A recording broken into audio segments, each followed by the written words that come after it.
Chuck, let's talk about the politics of this. Some of the language in this report is just damning. You can't get around it. An elderly man with a poor memory. He's in the fight of his political life. Well, and it's also, when is it coming, right? It's coming on the heels of just like more of these. And he's accumulating. This is sort of a narrative that is the classic death by a thousand cuts, right? You know, the Kohl and the Helmut Kohl and the Francois Mitterrand. And it's these tiny little things, and every moment, of course, gets amplified by the right-wing noise machine, and it certainly does. And you're seeing with this in this report.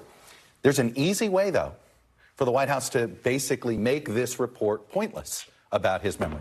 Which is? Put them out there. Yeah. Let's see. Will they? Put them out there all the time. The easiest way to get rid of this storyline is to get them out there. Right. But it's been discussed. He has not informed the nation about why we've struck so many military sites in the Middle East, right? We've had paper statements and occasional comment here or there. We had a daytime one so far about the border bill, but he's been not very engaged on that. He's engaged in these fundraisers, which we get behind closed doors. where there's no cameras.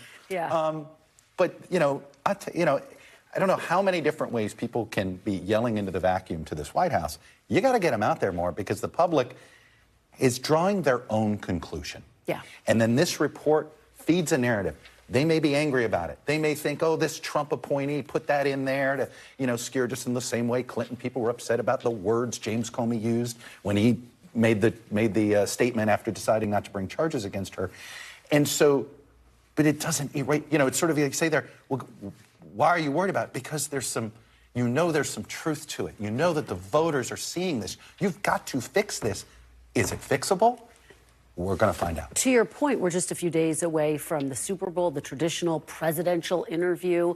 He has declined to do. It's a layup. And it's one more data. That interview is a layup. Right. Okay, and I'm not saying that there wouldn't be tough questions. And look, in isolation, I agree. I don't know if I want to see a president during my Super Bowl pregame.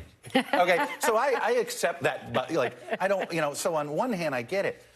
But it is a softer version of an interview than you're ever going to get, because the interviewer is aware that maybe the public wants, all right, ask him a couple of tough questions, but let's not go overboard here. And you don't feel like you can handle that? And it's a lot of eyeballs. To this point that we're discussing, and Ali Rafa, let me turn to you.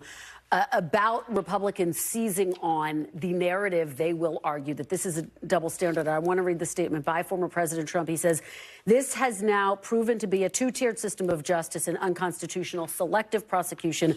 The Biden documents case is 100 times different and more severe than mine. I did nothing wrong. And of course, we've laid out all of the reasons why their cases are very different. I did nothing wrong, and I cooperated far more. What Biden did is outrageously criminal. Again, this is a quote by former President Trump. Ali Rafa, pick up on where Chuck left off, which is the way to deal with this is to get him out there, to get him in front of people, to control the narrative. Based on your conversations with your sources, do you have any indication that they are going to change strategy and make him more available for interviews, for press conferences?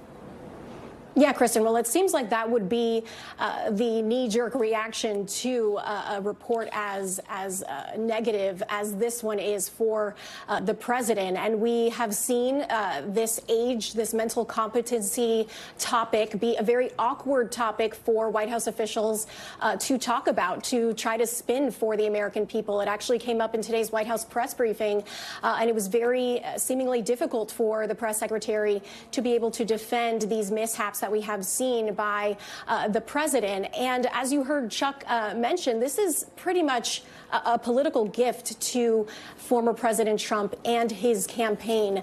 These mentions in this nearly 400-page report about these memory lapses by President Biden, how he didn't remember when his term as vice president began and when he didn't remember when it ended, details about the death of his son, Beau. And remember, advisors close to the president were were worried that this report may publicly paint the president as careless or potentially sloppy in his handling of these classified documents. What I'm sure they weren't worried about, because they didn't expect it, was this just seemingly damning language by the special counsel as it relates to these memory lapses. So the big question now is, obviously we've seen immediate reaction from the president, from the White House counsel's office, saying they're pleased with this report. But the question now is long term. What are the next steps by the White House, but more importantly by the Biden campaign? What efforts are they going to make to try to spin this possibly in their favor? Let me interrupt. Thanks for watching. Stay updated about breaking news and top stories on the NBC News app or follow us on social media.